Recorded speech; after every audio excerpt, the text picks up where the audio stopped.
Despite each having a base stat total of 525, most of the Eeveelutions are meh at best due to their single typing, lack of coverage moves, and just bad move pools in general. Until now.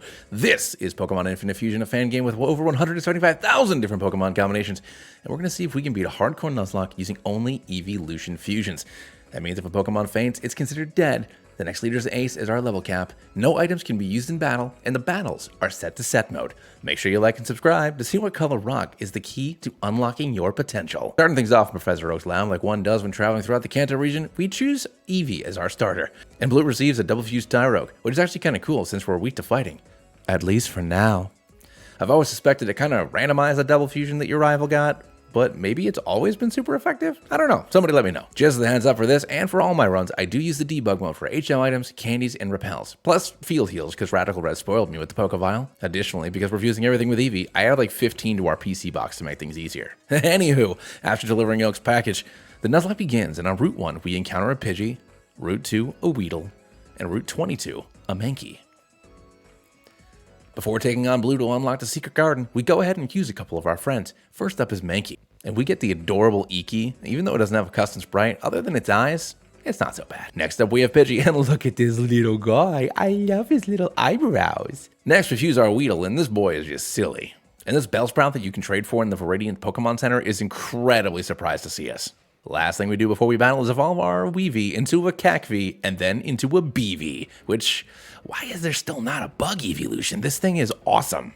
Now that we're ready, Blue sends out his Neo-Igi, and we go ahead and send on our newly evolved Wasabi, and 2 adaptability boosted tackles take down this horny bird. Tyrogue comes out next, and another 2 tackles finish off the battle. Oh yeah, I almost forgot our free Urchin, but in the garden we find ourselves a Mime Jr., and then in Viridian Forest we get ourselves a Pichu. Once we're on the other side, we fuse the adorable Ichu, just look at this guy, and then the slightly less cute Mimevee comes out to play. Hi, I'm Brock. I like rocks, they're comfy and easy to wear. Want to see my rock collection? Brock then proceeds to take a bunch of rocks out of his pockets and just stares blankly at us. Geoigi comes out, and we go ahead and send out Pork Chop and set up a bulk up. Rock Tomb does basically nothing, and a low kick doesn't quite do the job as a gust takes us down to about half, but a second kick finishes him off. Dignix comes out and binds us, activating our berry, and her low kick takes him down to his sturdy. Knowing the battle is over, he just rages at us and we secure our first badge.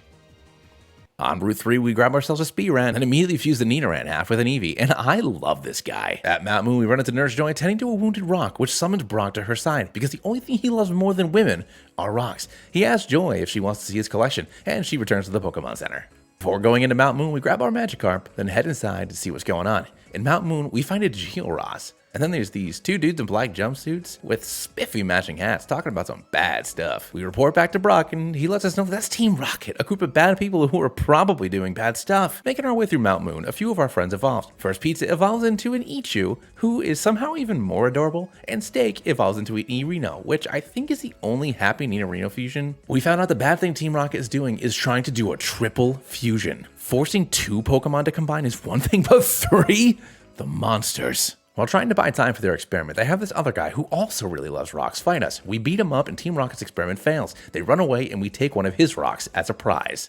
We level up and evolve our Rotisserie into an Eodo. And he's basically just giving us the people's eyebrow now, I think. Using the Moonstone we found in Mount Moon, we next evolve Pizza into an Umtrue. Without Fragile Pikachu, the extra bulk is definitely going to come in handy. You can also get another Moonstone from the Rocket Grunts, where the Dig House normally is, and we evolve Steak into an E-King, who's back to having just a silly face. You can also find a Waterstone in Cerulean City, and then we can evolve him again into the awesome Vapor King. Eat your heart out, Quagsire. Hey Soap, how's it going? Bet you're not as great as me. You probably won't beat me for the 3rd time in a row. Neodo comes out and we raise him with our fully evolved Steak, and after 2 Aurora Beams and him wasting his Super Potion, this emo bird rhino thing goes down. Mantata comes out and 2 Water Guns manage to take him out. His next Pokemon is his starter, Taichan, and I know double fusions aren't like super common, but I was surprised this didn't have a custom sprite. 3 packs do the job, as he does a little bit of chip damage. Apper knows what the deal is, and we sweep it with the King. On our way to Bill's house, we encounter an Eeveelution fusion and add it to our collection. Bill is running an experiment to try to combine himself with a Rhydon. He's successful in doing so, but he labels the experiment a failure because he realizes he won't be able to game with those big claws in his hands and asks us to help him reverse it, which we do. When we see Bill come out of the sheen, we ask him where the Rhydon is. He gives us cruise tickets to keep quiet. To prepare our team for the next gym fight, we go ahead and evolve our Sprouts to an even more surprised Weeping Bee. Misty tells us how beautiful and humble she is, then she throws a big smug-looking Jigglydean out to challenge us. Sprouts uses Vine Whip, taking it down to the red, and a Water Pulse luckily doesn't confuse us, as a second Vine Whip takes it down even through the heel. Nice. Odd-U is up next. Mega Drain does basically nothing, as I forget that I can't use Sleep Powder because this thing is grass. We do decent damage with Bite, and then a Water Pulse comes in and confuses us. After hitting ourselves twice, we should probably switch out, but we risk it, doing good damage with Quick Attack before going down. I'm so sorry, Sprouts. You were always so surprised, like the world was brand new. Thank you for your service. I wanted to avoid using Stake at all costs because the ×4 weakens to grass, but luckily a Peck finishes it off, earning us our second badge. On our way to our fancy bow party, we pick up a Togepi egg from the daycare, an Oddish from Route 5, and a Zubat on Route 6, then a Diglett in his tunnel, and a Drowsy on Route 11. To add some more ground coverage for Surge, we go ahead and fuse a Diglett with this little guy peeking out from his little hole. Blue tries to look fancy by showing off his one French lesson he took in middle school on the SSN, and then he attacks us with his horny peacock. Things play out basically the same as they did last time, with 3 Aurora Beams taking out the bird. We smooch his giant rat, bite this jelly filling on his Kadabra's head, and his wicked awesome Hitmonchan comes out. I love this combo. He does look kind of tired though, but we finish him off with just a few kisses and win the battle. We rub this guy's back until our little nuggets browse 2 more heads, and now it's time to take on Lieutenant Surge. Voltbeat comes out first, and we send out Stake. A Water Pulse and a Bite take him into potion range as he does some damage with Metal Claw. After healing back up, he sets up a Light Screen, and we just keep on kissing him until he uses a second potion. Then we start chomping on him until he ultimately goes down. Pikalit comes up next, setting up a Sand Attack, but we still manage to break through and take him out with 1 Water Pulse. Rybuzz, his ace comes out and uses Double Team as we heal back up to full using Draining Kiss. We now just kind of go back and forth with him for a while until ultimately we take him down, earning our 3rd badge. En route to Lavender Town, we grab ourselves a Rattata, Fanfy, Magnemite, Machop, and a Honedge. Our Porkchop evolves, and he basically looks the same. Before heading into Pokemon Tower for our next rival battle, we really need to get to Celadon for more stones. On the way, we grab a Growlithe and a Meowth on Route 7 and 8 respectively. We evolve our Magikarp, and then pick up a Dratini from the game corner. We evolve Growlithe and make ourselves the very good boy Elithe, and then a Garravee, which looks like he's just in a lot of pain existing. I'm so sorry, it's going to be okay soon, I promise. We give our good boy a little Thunderstone, and then a Firestone, creating this excellent looking Joltnine. He is so freaking cool. He's the best Pokemon I have. Garravee eats a Leaf Stone and evolves into a Garafion, and I don't know if it's got a really big jaw or if he's wearing a bib. Either way, he's ready to just like eat everything. The stone guy in Lavender Town gives us a Moonstone and a Sunstone. We use the Moonstone on Porkchop to become an Umbape, and I do gotta say, I love the dark fighting combo. This Magnemite fusion is actually wicked cool, and I love that his little tufts of fur are like wires, and then we evolve him into a Magneton, which is just our same little guy pulling in an unsuspecting Magnemite, which is also really cool. You can find a Magnestone next to the power plant, so using that in a Sunstone, we go ahead and get our Magpion, and I love this guy. The Magnezone eye is like a 3rd eye on the top of his head, and all that swirling psychic energy, so awesome. With our team looking a lot better, it's time for us to visit Blue, who's mourning the loss of his Manecate. We offer our condolences, but he just sends out this purple monstrosity. Meatball takes him out in 1 Thunderbolt, and the same goes for his Starbra.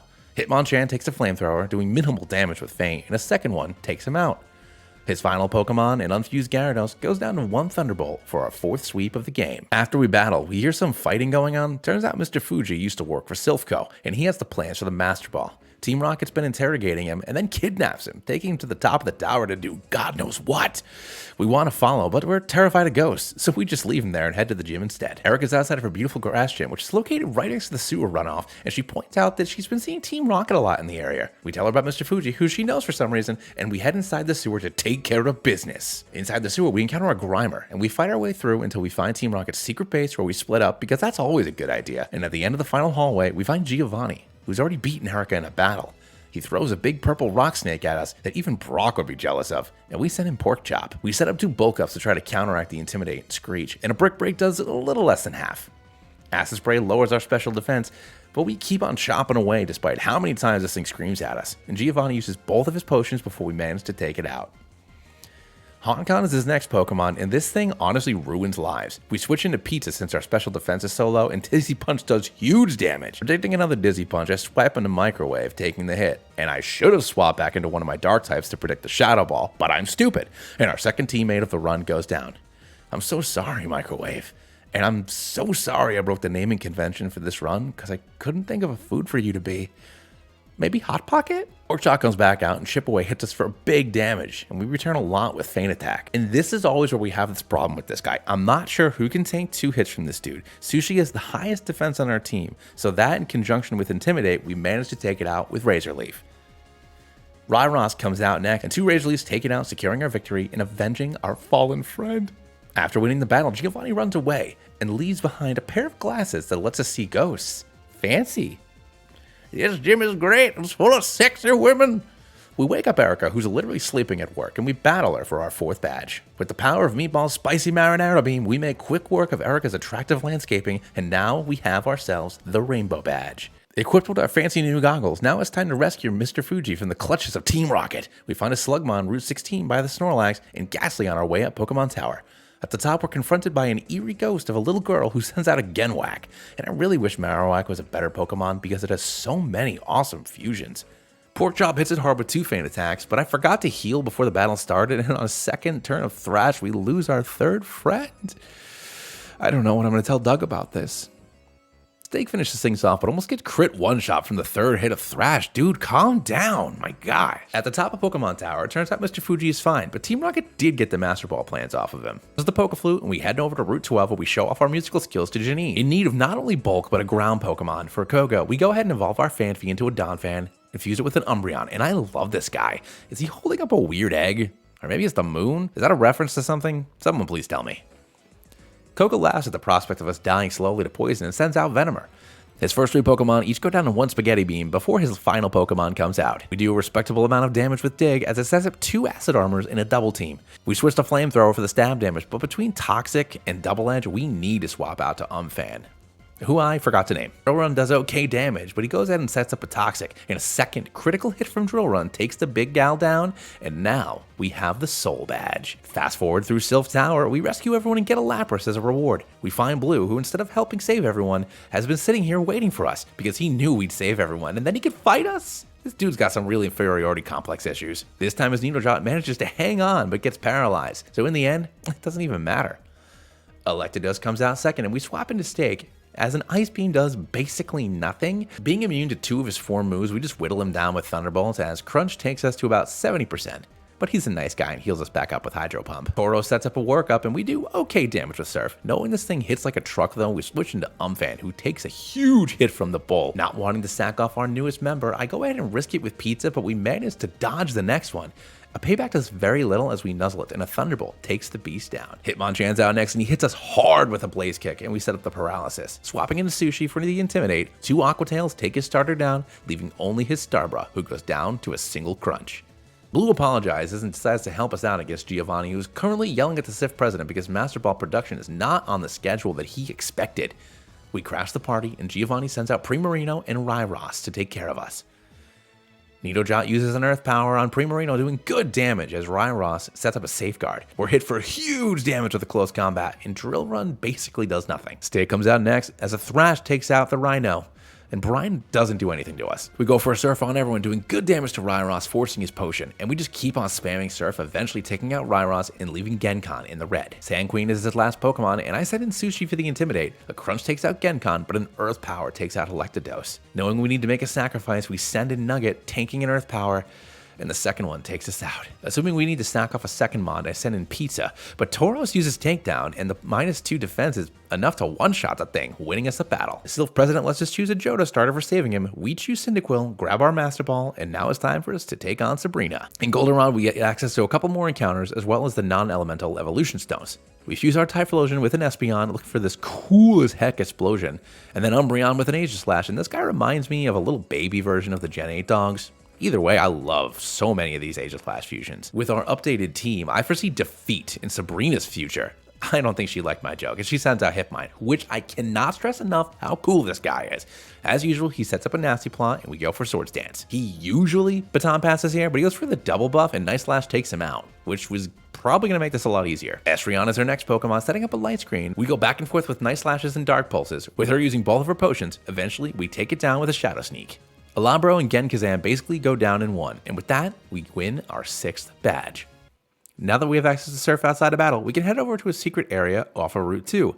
In the secret forest, we get a Murkrow. And in the Viridian River, we encounter a Torchic. Over on Route 23, which is north of Bill's house, we find a Riolu. We evolve it, fuse it with Sylveon for everybody's favorite Sonic OC, Silvario. In Pokemon Mansion, we grab a Vulpix, and now it's time to see who's hotter, me or this guy's mustache fedora combination. Glue Dash is this first Pokemon, and we send in Stake, who does good damage with an Earth Power, and we take a Flamethrower. He heals back up, and we take out this sneezy pony. Charodactyl comes out next, and a Quick Claw Surf isn't quite enough to do it, but after 2 big hits, we manage to take him down in the second.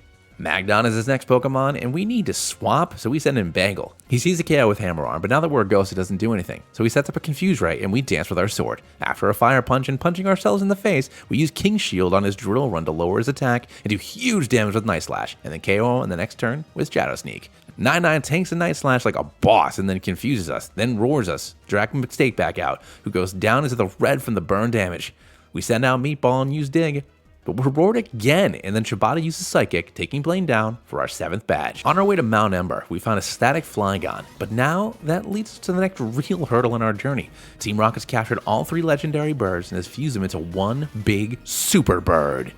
And it's up to us for some reason to stop them. Giovanni notices that we're here and sends out this game-breaking bird that defies all science and logic with its 3 health bars. Meatball comes out first since he resists all 3 elements, and an Intimidate's going to help out with those pesky drill picks. A Thunderbolt almost outgoes Moltres, but despite resisting all 3 elements, we're taken down into the red. Knowing I don't have much choice, I use another Thunderbolt to take down the number 3, and my good boy goes down to a Thunderbolt.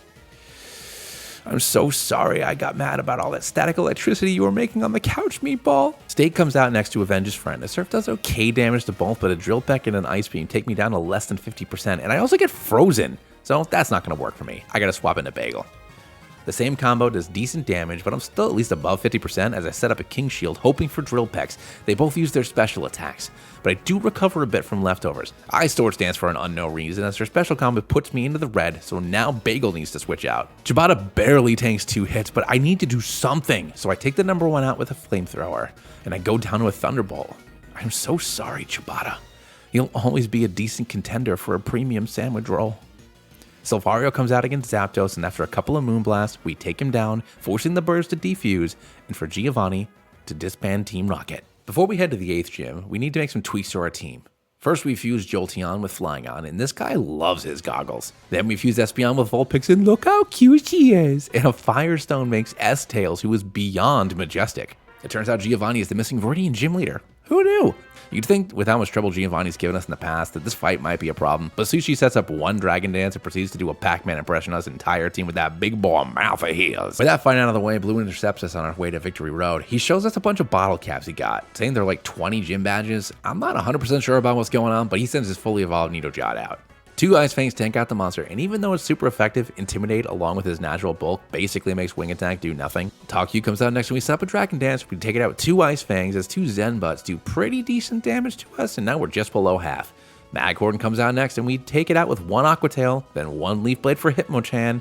And even though Electados brings us back down to +0 on our attack, a Leaf Blade OHKOs it and Stargazam. Blue storms off and we make our way through Victory Road. Before heading into the Elite Four, let's take a look at our team. First, we have Sushi the Garaffion holding a Miracle Seed with Leaf Blade, Dragon Dance, Aqua Tail, and Ice Fang. Next, we have Stake the Vapor King holding a Quick Claw with Earth Power, Surf, Thunderbolt, and Ice Beam. Third, we have Bagel the Slash holding Leftovers with Night Slash, Shadow Sneak, King Shield, and Sword Stance.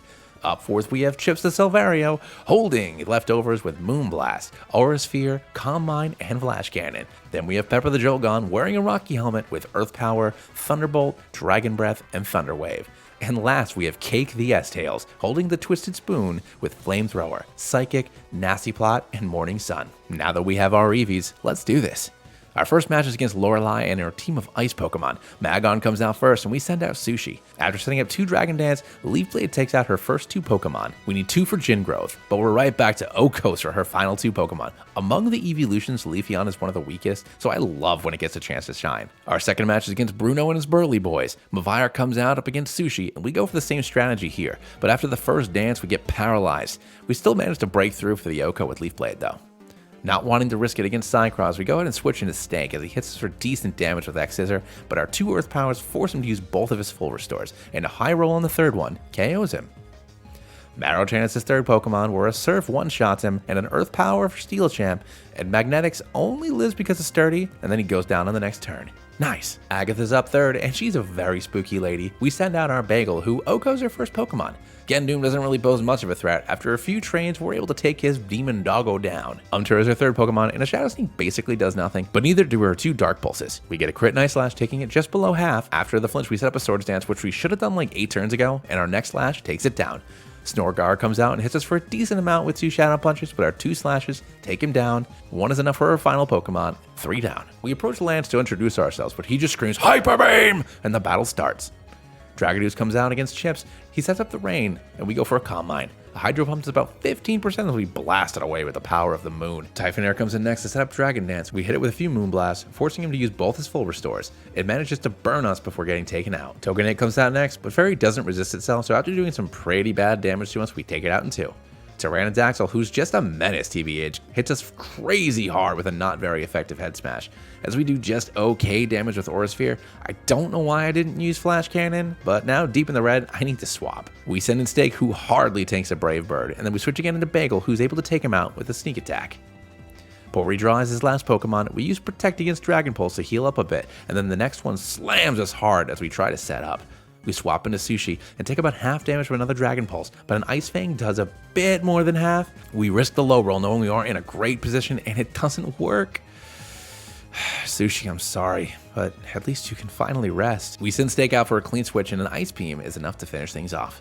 With Lance taken care of, our final challenge is against Blue. Despite losing every single battle against me, he's always been one step ahead of us, and now it's time to see who the undisputed champion is.